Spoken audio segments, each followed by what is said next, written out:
Why do people often learn how to think more effectively through games than through real-life experiences?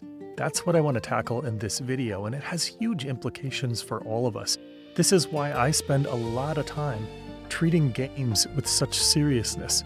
It's why I'm intrigued as a person who's served as an academic and a university administrator and served in a lot of different formal academic roles, why I'm intrigued with the modern day movement of things like treasure hunts and escape rooms and alternate reality games and the different kinds of game environments that have revealed themselves in the last decades. Of course, games are nothing new. They've been going on for a very long time, and they've been known to be effective for teaching people to think clearly and to behave in ways that are effective and that result in positive outcomes. And that's what we're going to talk about in this video. While a lot of people might consider games to be child's play or trivial, they create conditions that are incredibly powerful for learning, and learning that lasts, and learning that's relevant for real-life environments. It's why everyone from the military to top corporations to other high-stakes organizations use games and simulations to teach people.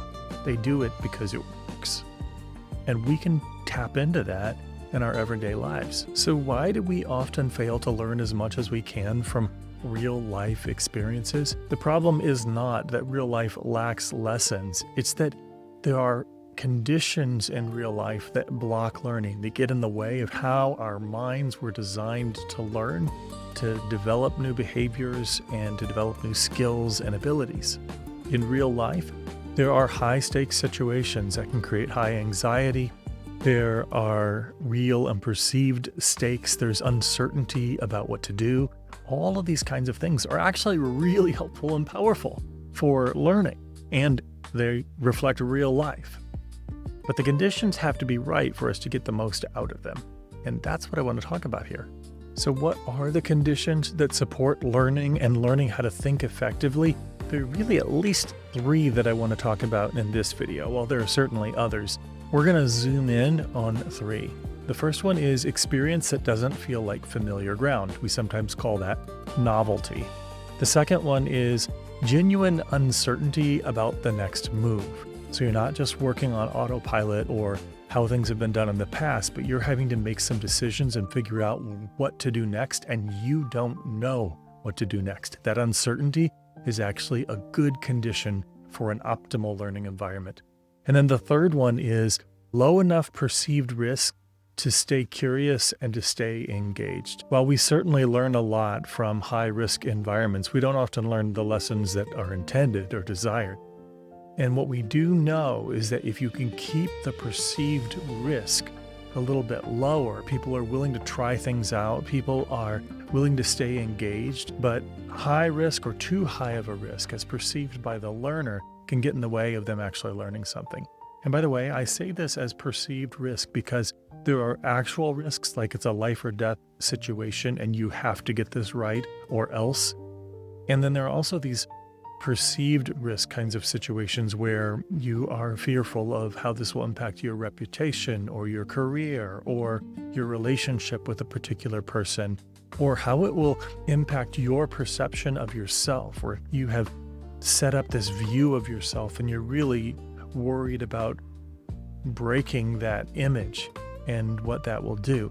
So all of those are perceived things, and they're things that we can actually control, but it takes a little bit of work. So why do games and things like treasure hunts create these conditions so reliably? Well-designed games and treasure hunts often remove the moral and reputational judgment that's associated with real life, so you're not having to worry as much about your reputation. Now, interestingly enough, sometimes people can force a kind of moral and reputational judgment on a game environment where you see yourself as this high performer in the game environment, in the game world, and you're afraid of losing your reputation within the game. Interestingly enough, that can sometimes motivate you to try harder and the like. It can also sometimes undermine and create such a high risk that stress and that anxiety is getting in the way of you learning as much as you could. Also, the other thing that games do is that they normalize error, and they normalize the fact that you're trying lots of different things. In a game environment, you don't get everything right the first time. It's a trial and error situation. And so error is not a sign of you as a failure or a permanent failure. It's just a natural part of the learning process. And that's how games are supposed to work. It also invites exploration rather than just performance. Life can sometimes feel like performance. And of course, games can do that as well, but it's really intended to be a place that invites you to experiment and to explore and to see what happens with your experiments. And that is a great environment that's conducive for optimal learning. That's why things like treasure hunts, like the John Collins Black Treasure Hunt and many of the others, they fit this formula really well that leads to optimal learning, which is why I elevate them as great places to cultivate wise decision-making and problem-solving and clear thinking. And if it were broken down into a simple mathematical equation, I might explain it a little bit like this. High novelty plus high uncertainty plus low risk equals a great environment for optimal learning.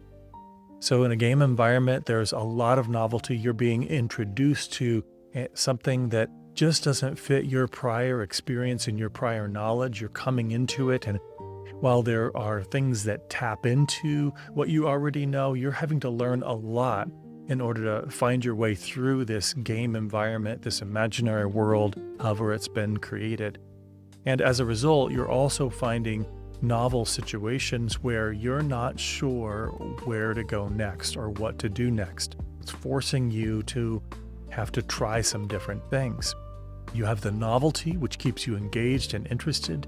It has the uncertainty, so you're not just going on autopilot and what you've been told to do in the past. You can't just rely upon the strategies that have worked for you in other game environments and other situations. You have to figure out what works for this environment, and you're keeping the risk or the threat level low. Hopefully you're getting rid of those subjective pieces. You're keeping the risk level low enough that you can actually try some things out and take some risks and experiment and explore and learn from them. And that's why games are so powerful. But this doesn't guarantee learning. Opportunity for learning is not the same thing as learning. So the conditions in a game environment can be optimal for developing new thinking skills and all kinds of skills and abilities. You have to actually put some work into this. So yes, there's going to be novelty that's high. There's going to be uncertainty, not knowing what to do next, that's high. And hopefully there's going to be a low enough threat and risk level that you're willing to try things and put yourself out there. But just because those conditions are present, it doesn't guarantee that you're going to learn a lot. You can play, you can enjoy, you can even win and still walk away unchanged if you don't reflect on how you're thinking. And I've talked about this in other videos, thinking about your own thinking. And so it is important to realize that we can romanticize play and games and think that there's somehow this utopia for deep learning. And they're not necessarily, but they are really great fertile soil in which we can plant the seeds of learning in our life. It's going to take some work though. We're going to have to till the soil. We're going to have to plant the seeds. We're going to have to water the seeds. We're going to have to do the work. Here are the habits that turn play into learning. If you're in a game environment and you want to not just win the game, but you want to learn as much as you can from the game, which is part of why I'm interested in things like treasure hunts and escape rooms and alternate reality games and other kinds of environments. There are some things that you and I can do, and that's what I want to talk about next. Games become learning environments when people deliberately cultivate certain habits, and I'm going to walk through some of those with you. One, making predictions explicit. When you're in a game environment, you have to figure out what to do, and so you're going to try different things. And you're not just going to throw things against a wall and see what sticks randomly. You want to make a record of what you're trying. You want to have a mental record. Sometimes people even take notes. What am I trying and why? And you're going to make some predictions. I'm going to take some kind of action, but before I take the action, I need to make some kind of prediction about what result will come from that action. action. That's an important part of getting the most out of the learning environment. We make predictions explicit, we run small experiments, and we have to actually take action. Now, this is where the modern treasure hunt concept can fall short, because a lot of people just stay on the couches and in their living rooms, and they come up with all of these theories and these ideas of possible solutions, but they don't get to test them out. And if you have an experiment in your mind, but you never actually test it out, you're not going to see the results and you're not going to learn as much from it. You have these imaginary experiments in your head where you can imagine how they play out, but unless they're tested with action in the real game world, you're not going to learn as much from them. That's really important here. Another one in terms of the habit, though, would be actively lowering the perceived threat. If you're doing this, sometimes you can find yourself getting really anxious in a game environment. And I've had people reach out to me on my channel noting that they were ready to quit a particular game. Like, I had someone recently who talked about thinking that every sign is indicating that they should quit the John Collins Black treasure hunt. And I remember responding, noting that it is true that very few people are going to win this game. There are only a small number of treasures to be discovered, and so the vast majority of participants are not going to walk away with one of those treasures. But the game was actually designed so that there are other treasures as well, like the treasure of going on a great hike and experiencing nature, and the joy of the journey kind of treasures, and building relationships with other people in the game. So those also can be treasures. And if you somehow develop in your mind this sense that I am not worthy of the game unless I'm the one to find the big treasure, that is going to put a threat level and a risk level that will probably minimize and decrease your joy in the game. And so sometimes when we're in a game environment, we have to be gentle with ourselves a little bit. And we also have to remind ourselves, this is a game. This is just a game. I lose this game and nothing else in my life falls apart. It's okay. And that's part of the fun of a game, and that's part of why it's a great environment to learn and to try new things. We have to cultivate that mindset for ourselves. And then we want to pay attention to what surprises us along the way. We've reduced the threat level. We are making some predictions. We're engaging in actions and small experiments and taking action. And then we have to pay attention and see, what do I notice? What's interesting?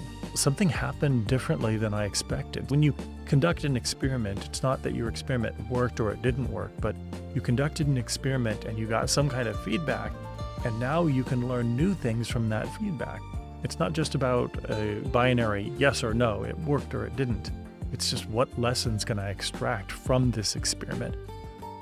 And this works especially well in groups of like-minded people.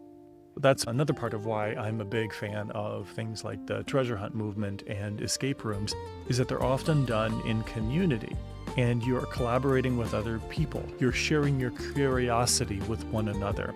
The error becomes normalized, and you teach each other to accept it, and you kind of laugh it off. And maybe you give each other a hard time in hopefully a kind and a gentle way, and you know it, and it's not a really harsh judgment, but there's a normalizing of making mistakes, of trying things that don't work out, and you learn to laugh at yourself and one another in a cordial way. And then insights are discussed rather than just defended, and that is really important. And a lot of my channel is about cognitive biases and logical fallacies. If you're going to learn to think clearer, the first step is realizing that you don't think clearly. None of us do. All of us are inclined toward cognitive biases and playing tricks on ourselves and digging our heels in and defending positions that really are not worthy of defense sometimes. And so if you're doing this in a community environment, your insights can be discussed, and it's not just about defending. Yes, maybe you will defend it and you'll fight back and forth with someone, hopefully in a cordial way, but it helps you to be open to other possibilities. And so this is really the heart of a great game as a learning environment.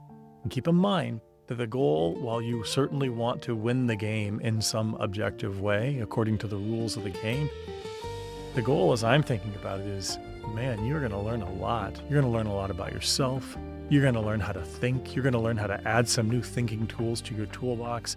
And those can be useful in other places. So let's finish with this. How do we carry these lessons back into real life?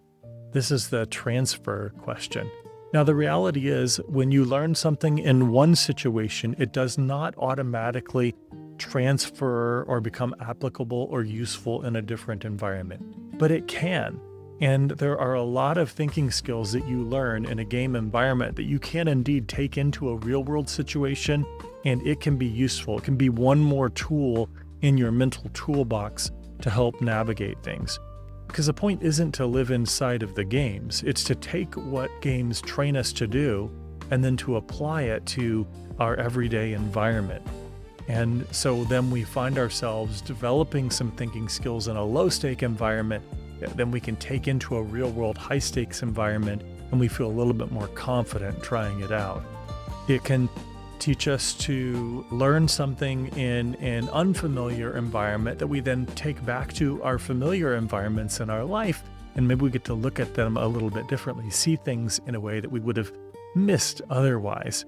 It allows us to move from the private world of gameplay into our public lives, and the risk level can feel a little bit lower because we have built some more competence and confidence in the game environment. The question becomes, how do we lower unnecessary threats, stay curious under uncertainty, and keep learning when life feels really serious? And I would say that a great answer to that is to cultivate some of those skills in game and playful environments. And that is relevant whether you're 7 or 70.